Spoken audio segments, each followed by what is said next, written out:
ఇక్కడ నేను ఆకాకరకాయ కూర కోసం అరకేసి ఆకాకరకాయలు తీసుకొని వీటిని బాగా కడిగి ఇలా కట్ చేసి పెట్టుకున్నాను. ఇప్పుడు ఒక చిన్న నిమ్మకాయ సైజ్ అంత చింతపండు 10 నిమిషాల ముందు నానబెట్టుకోవాలి. స్టవ్ ఆన్ చేసి ప్యాన్లోకి 1/2 టీ స్పూన్ మెంతులు, 1/2 టీ స్పూన్ జీలకర్ర, అలాగే 3 టీ స్పూన్ నువ్వులు వేసి దోరగేపి పక్కన పెట్టుకుని ఇప్పుడు అదే 2 టేబుల్ స్పూన్ ఆయిల్ వేసి 1/2 టీ స్పూన్ పచ్చిశనగపప్పు, 1/2 టీ స్పూన్ మినపప్పు, 1/2 టీ స్పూన్ జీలకర్ర, 1/2 టీ స్పూన్ ఆవాలు వేసుకుని బాగా ఫ్రై చేయండి.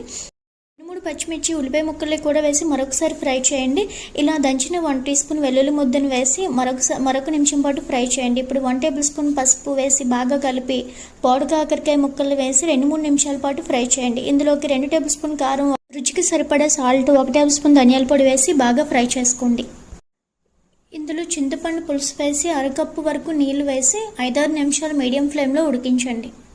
ఇందులోకి చిన్న దాల్చిన చెక్క, 2-3 లవంగాలు వేసి మిక్స్ చేసి పౌడర్ని వేసుకొని 1 మినిట్ పాటు ఉడికించండి. హాట్గా సర్వ్ చేసుకోండి. థ్యాంక్స్.